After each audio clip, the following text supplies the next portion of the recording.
வரகி பக்தர்கள் அனைவருக்கும் வணக்கம். இது நம்ம ஆதி வராகி யூடியூப் சேனல். வரகி அன்னையோட அருள் பரிபூரணமா எல்லாருக்குமே கிடைக்கணும்னு மனசார பிரார்த்தனை செஞ்சுக்கிட்டு நாம இந்த பதிவை ஆரம்பிக்கலாம். இன்னைக்கு ஜூன் மாசம் 27ஆம் தேதி தேய்பிறை சஷ்டி திதி. இப்படிப்பட்ட அற்புதமான நாள்ல நம்ம வாழ்க்கையில இருக்கக்கூடிய கஷ்டங்களுக்கும் துன்பங்களுக்கும் ஒரு விடிவு காலம் பிறக்கிறதுக்கு இந்த முடிச்சு இருந்தாலே போதும். இன்னைக்கு நைட்டுக்குள்ள இந்த முடிச்சு பரிகாரத்தை நீங்க செய்யும் போது நிச்சயமா கை மேல உங்களுக்கு பலன் கிடைக்கும். இது என்ன பரிகாரம், யாரெல்லாம் செய்யலாம், எந்த நேரத்துல செய்யணும்னு இப்ப நான் உங்களுக்கு சொல்றேன். இன்னைக்கு எல்லாருக்குமே ஏதாவது ஒரு கஷ்டம் இருந்துகிட்டே தான் இருக்கு. ஒரு சிலருக்கு பண கஷ்டம், இன்னும் ஒரு சிலருக்கு கடன் பிரச்சனை, அடுத்ததா கொடுத்த பணம் திரும்பி வரலையேங்கிற கஷ்டம் இன்னும் ஒரு சிலருக்கு இருக்கதான் செய்யுது. இப்படி பணத்தினால ஏற்படக்கூடிய கஷ்டங்களை தாண்டி இன்னும் ஒரு சிலருக்கு பாத்தீங்கன்னா தீராத நோய்கள், அடுத்ததா கணவன் மனைவி ஒற்றுமை இல்லாம இருக்கிறது, நிலம் சொத்து சம்பந்தப்பட்ட பிரச்சனை, ஒரு சிலருக்கு சொந்த வீடு வாங்க முடியலையேங்கிற கவலை இருக்கும். இன்னும் ஒரு சிலருக்கு இருக்கக்கூடிய வாடகை வீட்டுல நான் நிம்மதியா இருந்தாவே போதும்னு சொல்லி நினைப்பாங்க. இன்னும் ஒரு சிலர் பாத்தீங்கன்னா வாடகைக்கு இருக்கிறதுக்கு வீடு கூட எனக்கு கிடைக்க மாட்டேங்குதுன்னு சொல்லி நினைப்பாங்க. அடுத்ததா நிலம் சொத்து சம்பந்தப்பட்ட பிரச்சனைகள் இன்னும் ஒரு சிலருக்கு இருக்கும். கணவன் மனைவி ஒற்றுமை இல்லாத சூழ்நிலை, கணவருக்கு இருக்கக்கூடிய கெட்ட பழக்கங்கள், அதே மாதிரி குழந்தை பாக்கியம் கிடைக்க மாட்டேங்குது. இப்படி ஒவ்வொருத்தருக்கும் ஏதாவது ஒரு பிரச்சனை இருந்துகிட்டே தான் இருக்கு. இதுக்கெல்லாம் என்னதான் தீர்வு, எனக்கு விடிவு காலமே பிறக்காதாங்கிற சூழ்நிலையில இன்னைக்கு நிறைய பேர் இருக்காங்க. இப்படிப்பட்ட சூழ்நிலைய மாற்றக்கூடிய சக்தி இப்ப நான் சொல்ல போற இந்த முடிச்சுக்கு இருக்கு. இந்த முடிச்சு பரிகாரம் என்னன்னு நாம தெரிஞ்சுக்கிறதுக்கு முன்னாடி இன்றைய நாளுக்கான பஞ்சாங்கத்தை நான் உங்களுக்கு சொல்றேன். ஒவ்வொரு நாளுக்குரிய பஞ்சாங்கத்தையும் நாம தெரிஞ்சுக்கும் போது நம்ம வாழ்க்கை முன்னேற்ற பாதையில போகும். அற்புதமான மாற்றங்கள் நம்ம வாழ்க்கையில ஏற்படும். இன்னைக்கு ஜூன் மாசம் 27ஆம் தேதி வியாழக்கிழமை, குரோதி வருடம் ஆனி மாசம் 13ஆம் தேதி. இன்னைக்கான திதி நைட்டு 8:50 வரைக்கும் சஷ்டி, அதுக்கப்புறமா சப்தமி திதி இருக்கு. இன்னைக்கான நட்சத்திரம் மத்தியானம் 2 மணி வரைக்கும் சதயம், அதுக்கப்புறமா பூரட்டாதி நட்சத்திரம் இருக்கு. இன்னைக்கான யோகம் அதிகாலை 5:57 வரைக்கும் பிரீதி, அதுக்கப்புறமா ஆயுஷ்மான் யோகம் இருக்கு.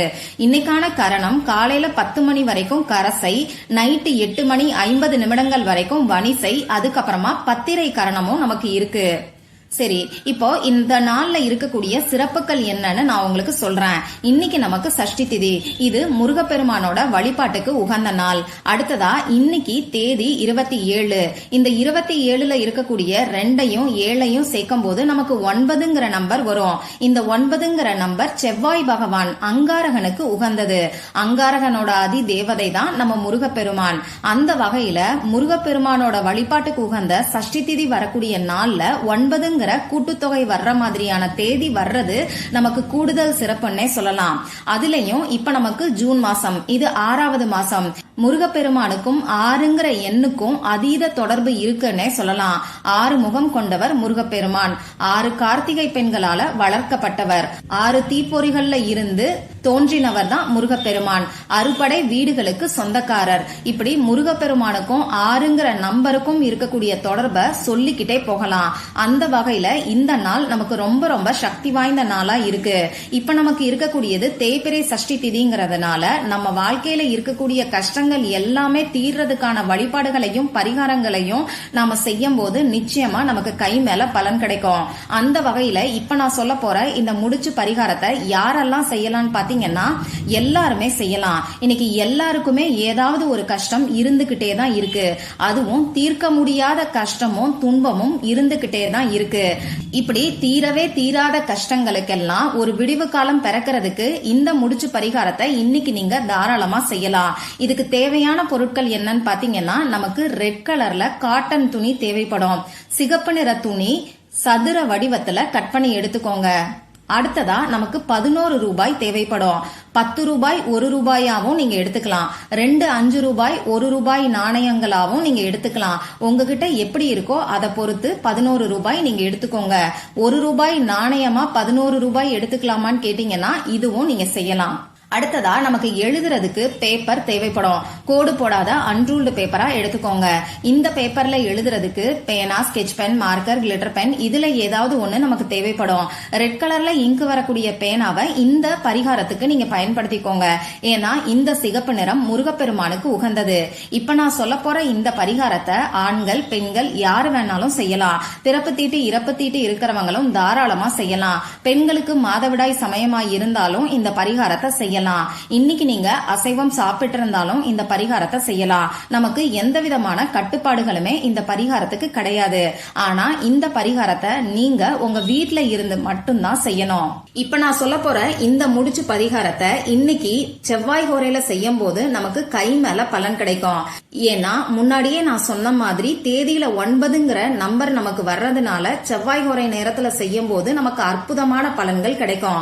அந்த வகையில இன்னைக்கு செவ்வாய் ஹோரை நேரம் எப்ப வருதுன்னு நான் உங்களுக்கு சொல்றேன். மத்தியானம் 2 மணில இருந்து 3 மணி வரைக்கும் நமக்கு செவ்வாய் ஹோரை நேரம் இருக்கு. நைட்டு 9 மணில இருந்து 10 மணி வரைக்கும் செவ்வாய் ஹோரை நேரம் இருக்கு. இந்த 2 டைம்ல ஏதாவது ஒரு நேரத்துல மட்டும் இந்த பரிகாரத்தை நீங்க செய்யறதுக்கு பாருங்க.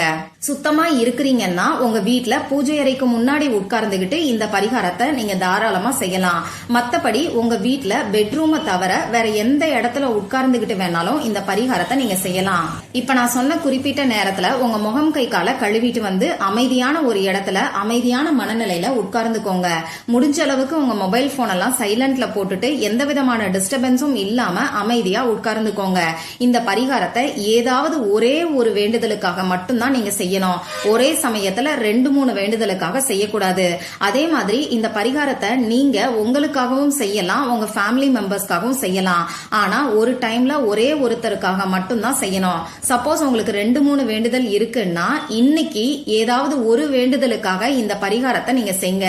அடுத்த மாசம் வரக்கூடிய சஷ்டி திதி அப்படி இல்லைன்னா செவ்வாய்க்கிழமை நாள்ல இந்த பரிகாரத்தை இன்னொரு வேண்டுதலுக்காக நீங்க தாராளமா செய்யலாம். இப்போ நீங்க எடுத்து வச்சிருக்கக்கூடிய பேப்பர்ல உங்களுடைய வேண்டுதல் நடந்து முடிஞ்சிட்ட மாதிரி நீங்க பாஸ்ட் டென்ஸ் அப்படி இல்லைன்னா பிரசன்ட் டென்ஸ்ல நேர்மறையான வார்த்தைகளை பயன்படுத்தி எழுதிக்கோங்க. கடன், கஷ்டம், அடகு வச்ச நகையை மீட்கணும், நோய் தீரணும் இந்த மாதிரியான வார்த்தைகள் எல்லாமே எதிர்மறையான வார்த்தைகள்.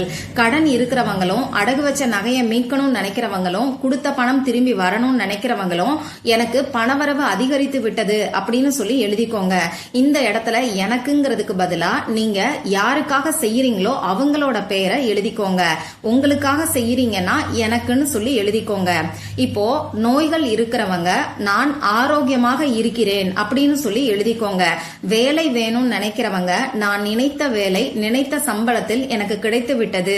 உங்க வேண்டுதல் என்னவோ அதை எழுதினதுக்கு அப்புறமா 1ல இருந்து 9 வரைக்கும் கவுண்டிங்காக நம்பரை போட்டு வச்சுக்கிட்டு அதுக்கப்புறமா வேலும் மயிலும் துணைங்கிற வார்த்தைய நீங்க உணர்ந்து எழுதுங்க.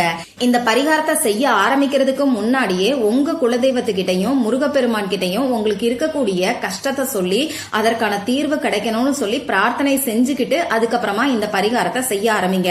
இப்ப நாம பேப்பர்ல நம்ம வேண்டுதல் என்னவோ அதை எழுதி வச்சு அதுக்கு கீழே வேலும் மயிலும் துணைங்கிற வார்த்தைய 9 முறை எழுதினதுக்கு அப்புறமா நீங்க எடுத்து வச்சிருக்கக்கூடிய சிகப்பு நிற துணியில இந்த பேப்பரை வச்சு அது கூடவே 11 ரூபாய் காசுகளையும் வச்சு இத ஒரு முடிச்சா தயார் பண்ணிக்கோங்க.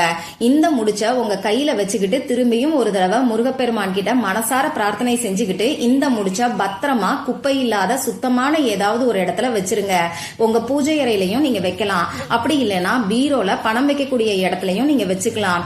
அந்த பேப்பர்ல நீங்க எழுதி வச்சிருக்கக்கூடிய அந்த வேண்டுதல் நிறைவேற வரைக்கும் இந்த முடிச்சு அப்படியே இருக்கட்டும். உங்க வேண்டுதல் நிறைவேறினதுக்கு அப்புறமா அந்த முடிச்சை எடுத்து அதுல இருக்கக்கூடிய 11 ரூபாயையும் உங்க வீட்டுக்கு பக்கத்துல இருக்கக்கூடிய முருகன் கோவில் உண்டியல்ல நீங்க போட்டுருங்க. இப்படி உங்க வீட்டுக்கு பக்கத்துல முருகன் கோவில் இல்லைன்னா எளியவர்களுக்கு தானம் பண்றதுக்கு இந்த 11 ரூபாய நீங்க யூஸ் பண்ணிக்கோங்க. அடுத்ததா அந்த பேப்பரையும் அந்த துணியையும் நீங்க கால்படாத இடத்துலயோ ஓடுகின்ற நீர்நிலைகள்லயோ தூக்கி போட்டுருங்க. இவ்வளவுதான் இந்த பரிகாரம். எந்த அளவுக்கு நம்பிக்கையோட செய்யறீங்களோ அந்த அளவுக்கு கண்கூடா நல்ல மாற்றங்களை நீங்களே உணர்வீங்க. நம்பிக்கையோட ட்ரை பண்ணி பார்த்துட்டு மறக்காம எனக்கு ரிசல்ட்டையும் ஷேர் பண்ணுங்க. இந்த பதிவுல உங்களுக்கு ஏதாவது சந்தேகம் இருந்துச்சுன்னா எனக்கு கமெண்ட் பாக்ஸ்ல கேளுங்க. அதை நான் உங்களுக்கு உடனே தெளிவுபடுத்துறேன். இந்த பதிவு உங்களுக்கு பிடிச்சிருந்தா லைக் பண்ணிட்டு உங்க ஃப்ரெண்ட்ஸ் அண்ட் ஃபேமிலி கூட ஷேர் பண்ணுங்க. இந்த மாதிரி அந்தந்த நாளுக்கும் நேரத்துக்கும் திதிக்கும் உரிய வழிபாடுகளையும் பரிகாரங்களையும் நீங்க மிஸ் பண்ணாம தெரிஞ்சுக்கிறதுக்கு நம்ம சேனலை மறக்காம சப்ஸ்கிரைப் பண்ணிட்டு பக்கத்துல இருக்கக்கூடிய பெல் ஐகானையும் பிரஸ் பண்ணிக்கோங்க. மற்றும் ஒரு பயனுள்ள பதிவுல நம்ம சந்திக்கலாம். நன்றி.